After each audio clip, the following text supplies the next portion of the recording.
Esta es la historia de un muro, el muro de Berlín. Es la historia de su construcción, de los métodos que una dictadura usó para mantener a sus ciudadanos atrapados dentro de una especie de cárcel. Es una historia llena de fugas, ingenio, valor y osadía, de lo que la gente llega a hacer para conseguir la libertad. Y es la historia de un símbolo profundo, la puerta occidental de la Guerra Fría.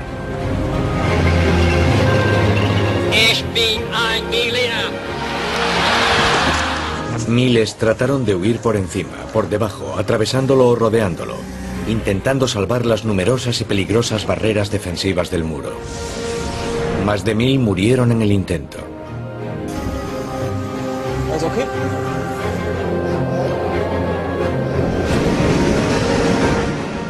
Mr. Gorbachev, tear down this wall.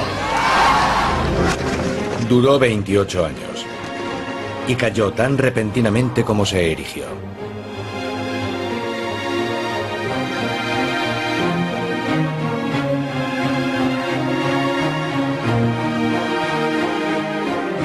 La caída del muro de Berlín. 1945. Al finalizar la Segunda Guerra Mundial, habían muerto más de 55 millones de personas y Europa estaba en ruinas. El Ejército Rojo Soviético toma Berlín, a costa de 200.000 de sus soldados. Stalin quiere quedarse con la capital alemana como botín de guerra, pero una vez despejados los escombros, ladrillo a ladrillo, los rusos tienen que compartir Berlín con los aliados occidentales. Eso acabaría teniendo consecuencias desastrosas. La capital alemana y el país acabarán controlados conjuntamente por los 4 aliados vencedores, en 4 sectores divididos. En el oeste, Francia, Gran Bretaña y los Estados Unidos. En el este, la Unión Soviética. Y en el centro de la zona soviética, Berlín vuelve a dividirse. Stalin decía que Berlín Oeste era una espina clavada en la ocupación rusa de Alemania Oriental. Khrushchev lo calificó en público de tumor maligno. Era frecuente que los líderes soviéticos usaran metáforas de este tipo para referirse a la zona occidental de Berlín.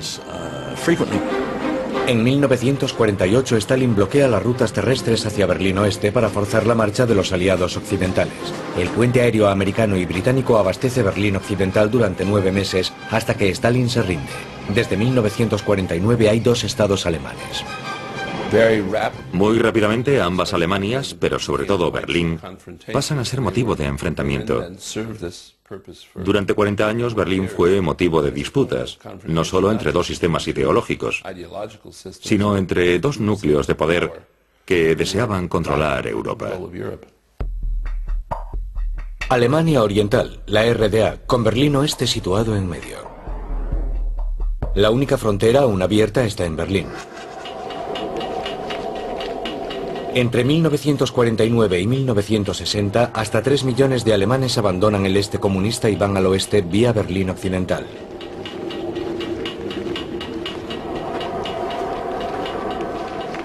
La población germano-oriental está menguando peligrosamente.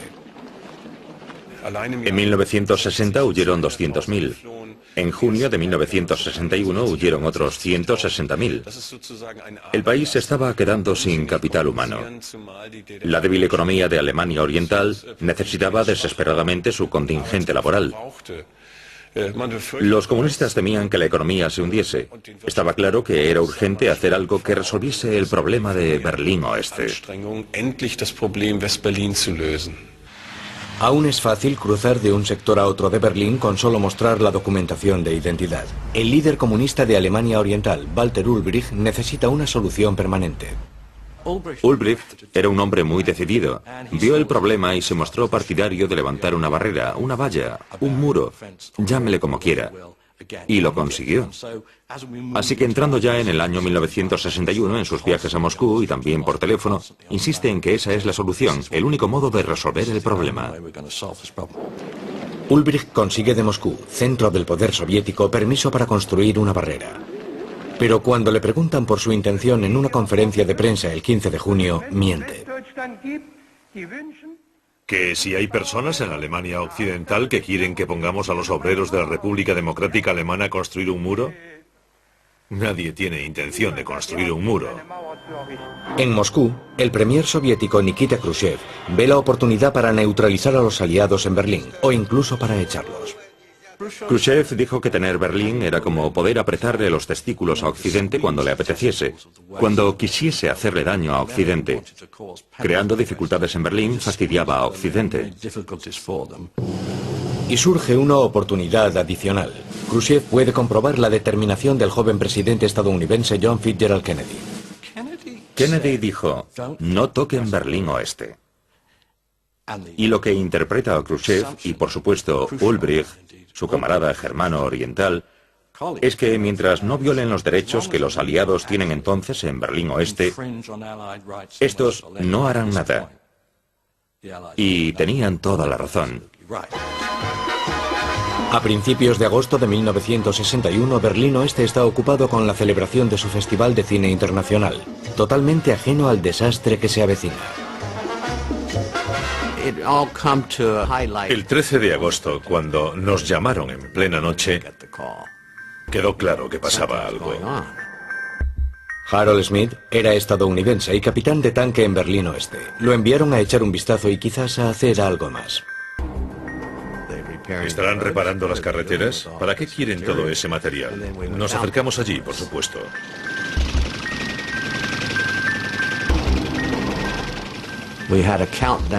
La cuenta atrás estaba en marcha y teníamos orden de derribar aquel muro con los tanques.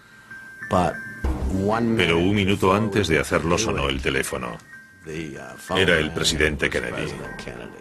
Le dijo al representante del Departamento de Estado, no toquen ese muro. Todo lo que los aliados pueden hacer es observar. Uno de los soldados del lado oriental es Wolfgang Engels. Nos desplegaron en Berlín el 13 de agosto por la mañana temprano. Nos llevaron a Berlín en camión. Como batallón de pioneros, nos encargaron colocar obstáculos para cerrar las calles. 77 cruces este-oeste quedan cerrados dentro de la ciudad. El 13 de agosto empezaron a poner alambradas de espino, con mucho cuidado de mantenerlas siempre dentro de Berlín Este. Nunca hubo incursiones en Berlín Oeste. Ese día, Alemania Oriental cierra Berlín Oeste al mundo exterior. Quedaría aislado durante los siguientes 28 años. Casi ninguno de los soldados de nuestra parte creyó que la frontera pudiese cerrarse por completo.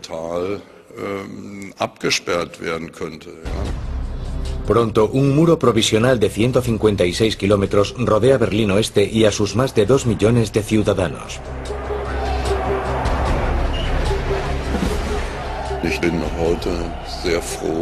Al recordar aquello, me alegro de que no hubiese violencia ni disparos. Los aliados occidentales permiten que ocurra.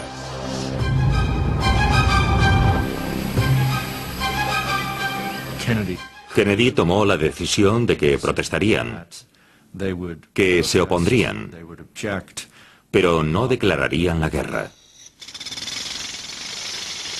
En pocas semanas, una estructura fronteriza más elaborada va abriéndose paso por Berlín, haciendo casi imposible la huida.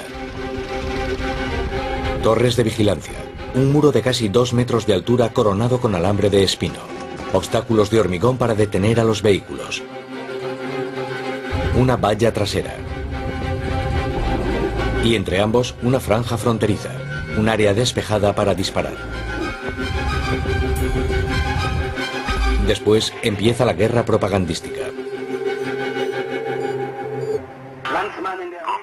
alemanes que vestéis el uniforme de la Policía Popular, estáis aquí día y noche guardando las barreras de ladrillo. No sois estúpidos, sabéis desde hace mucho que las medidas de Ulbricht dañan a la paz mundial.